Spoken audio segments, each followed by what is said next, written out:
Hello students, I am Ramanan. இந்த வீடியோவில் class 11 exercise 3.10 இருந்து sum number 14 பார்க்க போகிறோம். This is an important 3 mark or 5 mark question. A man starts his morning walk at a point A, reaches 2 point B and C, finally back to A. Okay, Aல start பண்ணுறார். அவர் 2 point reach பண்ணுறதா சொல்கிறாங்க. அதாவது ஒரு point பின்னு வச்சுப்போம், இன்னொரு point சின்னு வச்சுப்போம். And finally back to A such that angle A is equal to 60 degree, angle B is equal to 45 degree. Okay, angle sum property படி இது 75 degree. Okay, AC ஓட distance 4 km. In the triangle ABC, find the total distance he covered during his morning walk. Total distance என்ன? Perimeter. என்ன நம்மள்ட்ட என்ன கேட்க வராங்க அப்படிங்கிறதே இந்த டோட்டல் டிஸ்டன்ஸ்னாலே லெங்க் தான். இங்கேருந்து ஸ்டார்ட் பண்ணி இங்கே போயிட்டு திரும்ப ஒரு சிக்கு வந்து திரும்ப அங்கேருந்து அவர் ஏக்கு வரணும். அப்போ ஸ்டார்ட் பண்ண இடத்துக்கு வந்தார்னா சுற்றி வந்திருக்காரு, ஒரு ரவுண்ட் அடிச்சிருக்காரு. அப்போ தமிழில் சொல்கிறதா இருந்தால் சுற்றி வந்தால் சுற்றளவு அப்படின்னு சொல்லுவோம். அப்போ இது பெரிமீட்டர், அவ்வளோதான். கரெக்டாக சொல்கிறதா இருந்தால்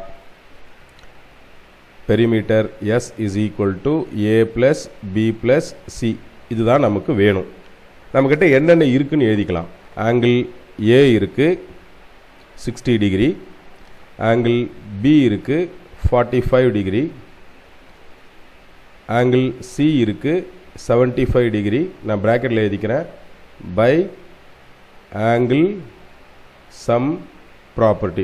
சம்மில் இல்லை, அதனால் நம்ம கண்டுபிடிச்சிருக்கோம், அதனால் இதை எழுதுறேன். ஸோ அடுத்ததாக ஏசியோட distant, length of AC 4 kilometre இருக்குது. So we have to find the total distance covered by that man. நம்ம என்ன செய்யலாம்? யூசிங் சைன் ஃபார்முலா கொஞ்சம் ஈஸியாக இருக்கும். ஏ பை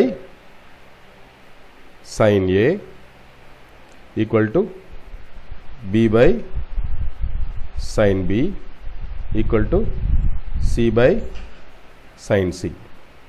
ஓகே, இதுக்கு சப்ஸ்டியூஷன் கொடுத்துடலாம். நம்ம சம்மை பொறுத்த வரைக்கும் இந்த 2 ரேஷியோ போதும், மீது நம்ம அப்புறமா கண்டுபிடிச்சிக்கலாம். So a by sine a, b by sine b, இதை மட்டும் எடுத்துக்க போகிறோம். ஏவோட வேல்யூ நமக்கு தெரியாது. sin 60, okay, equal to b ஓட value 4 kilometre, 4 by sin b, sin 45. Substitution step எப்போவுமே கரெக்டாக போட்டுக்கோங்க, ஏன்னா அதில் ஏதாவது மிஸ்டேக்ஸ் எதாவது இருந்ததுன்னா உடனே ஃபைண்ட் அவுட் பண்ணிடலாம். ஸோ ஏவோட வேல்யூ தெரியாது. sin 60 ஓட value √3/2 which is equal to 4 by sin 45 1/√2. Okay, இப்போ எல்லாத்தையுமே கிராஸ் மல்டிப்ளை பண்ணிக்கலாம், நமக்கு ஏவோட வேல்யூ கிடச்சிரும். ஏ இஸ் ஈக்குவல் டு, இந்த பார்ட் ரெசிப்ரோகேட் ஆகும்போது 4√2 மாறும், இங்கே √3/2 மாறும். இந்த 2வும் இந்த 2வும் கேன்சல் பண்ணிக்கலாம், 4யும் கேன்சல் பண்ணிக்கலாம் 2 times. A is equal to 2√6 kilometre. ஏவோட வேல்யூ கிடைச்சாச்சு. ஓகே, அடுத்ததா இப்போ நமக்கு இதுக்கு முந்தைய பார்ட்டில் சொன்னேன் சியோட ரேஷியோ நமக்கு இப்போதைக்கு தேவையில்லைன்னு. ஏன் சொன்னேன்னா ஆங்கிள் சியோட வேல்யூ நமக்கு 75 டிகிரி வருது இல்லையா? இப்போ இந்த பியோட பார்ட் நம்ம எல்லாமே தெரிஞ்சிச்சு. இந்த ஏவோட பார்ட் நமக்கு எல்லாம் தெரியும், பியோட பார்ட்டும் நமக்கு எல்லாம் தெரியும். சியோட பார்ட்டில் இந்த சைன் 75ன்னு வரும், ஏன்னா angle C is equal to 75. So நம்ம இந்த சம்முக்குள்ளே இந்த ரேஷியோக்குள்ளே போகிறதுக்கு முன்னாடி சைன் 75 கிளியராக தெரிஞ்சு வச்சுக்கலாம். எப்படின்னா sin 75 degree can be expressed as sin of 45 degree plus 30 degree. Okay, அப்போ இது sin A plus B அப்படிங்கிற ஃபார்முலா இருக்குது. இதை நம்ம எப்படி எக்ஸ்பிரஸ் பண்ணலாம்? sin A cos B plus cos A sin B. Okay, அப்போ sin 45 அதனுடைய வேல்யூ 1/√2, இது √3/2, plus 1 by root 2 plus 1 by 2, sorry, into 1 by 2. Denominator common, 2 root 2 இல்லையா, numerator வந்து root 3 plus 1. இதே ஃபார்ம் நம்ம அடிக்கடி போட்டுட்டு இருக்கோம், கவனமா இருங்க. ஸோ sin 75க்கு நம்ம வேல்யூ கிடைச்சிச்சு, அது ரேஷியோ ஆஃப் சி. ஓகே, இப்போ இந்த ரேஷியோ சியையும் ஏவையும் எடுத்துக்க போகிறோம்.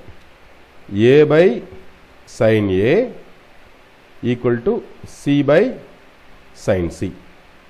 ஓகே, ஏவோட value 2 root 6 divided by sine 60 இல்லையா, சைன் 60 அப்படின்னு வரும்போது ரூட் 3 by 2. அடுத்தது சியோட வேல்யூ ஃபைண்ட் அவுட் பண்ண போகிறோம். சைன் சியோட வேல்யூ நம்ம இங்கே ஃபைண்ட் அவுட் பண்ணி வச்சுருக்கோம். Sine 75 root 3 plus 1 divided by 2 root 2. Okay, இப்போ 2 root 6 into 2 by root 3 reciprocate ஆகிடும். இங்கே 2 root 2 into c divided by root 3 plus 1. Okay, இப்போ எதெல்லாம் கேன்சல் பண்ண முடியும்னு பார்க்கலாம். ஒரு 2க்கு ஒரு 2 கேன்சல் பண்ணிடலாம். ஓகே, அடுத்த ஸ்டெப்பில் சிம்பிளிஃபை பண்ணி இன்னொரு 2வை கேன்சல் பண்ணிடலாம். ஓகே, எப்படின்னா இந்த ரூட் 6 வந்து ரூட் 3 இன்ட்டு ரூட் 2ன்னு போடலாம். ஓகே, ஒரு 2 இருக்குது, டினாமினேட்டரில் ஒரு ரூட் 3 இருக்குது, ஈக்குவல் டுவோட ரைட் சைடில் ஒரு ரூட் 2 இருக்குது, into C divided by root 3 plus 1. இந்த ரூட் 2க்கும் இந்த ரூட் 2க்கும் கேன்சல். ஓகே, இந்த 3க்கும் இந்த 3க்கும் கேன்சல். லெஃப்ட் அவுட் டேர்ம்ஸ் என்னென்னா 2 into root 3 plus 1 is equal to c. சியோட வேல்யூ கண்டுபிடிச்சாச்சு. இப்போது பெரிமீட்டர் அப்படிங்கிற ஒரு செக்மெண்ட்டுக்கு நமக்கு தேவை 3 சைடு இல்லையா. அது மீண்டும் ஒரு முறை சொல்கிறேன். S is equal to A plus B plus C. ஏவோட வேல்யூ இப்போ தான் நம்ம ஃபைண்ட் அவுட் பண்ணோம், 2 root 6. பியோட வேல்யூ சம்மிலே கொடுத்துருந்தாங்க 4 kilometers. சியோட வேல்யூ இப்போ தான் நம்ம கண்டுபிடிச்சிருக்கோம், 2 into root 3 plus 1. Okay, so 2 root 6 plus 4 plus 2 root 3 plus 2. இந்த 2வையும் இந்த 4ஐயும் ஆட் பண்ணிக்கலாம். 6 இல்லையா, plus 2 root 6 plus 2 root 3 kilometers. இதுதான் பெரிமீட்டர் எஸ். ஓகே, இந்த சம்மை வேறு வேறு மெத்தடில் போடலாம், கொஞ்சம் பெருசாக போகும். அதை விட இது கன்வென்ஷனல் மெத்தட், நமக்கு தெரிஞ்ச மெத்தட். ஓகே, அதனால் இந்த மெத்தடே ஃபாலோ பண்ணுறது அட்வைசபிள். நான் நடத்தின இந்த சம் உங்களுக்கு ரொம்ப ஈஸியாக புரிஞ்சிருக்குன்னு நினைக்கிறேன் ஸ்டூடெண்ட்ஸ். தேங்க்யூ.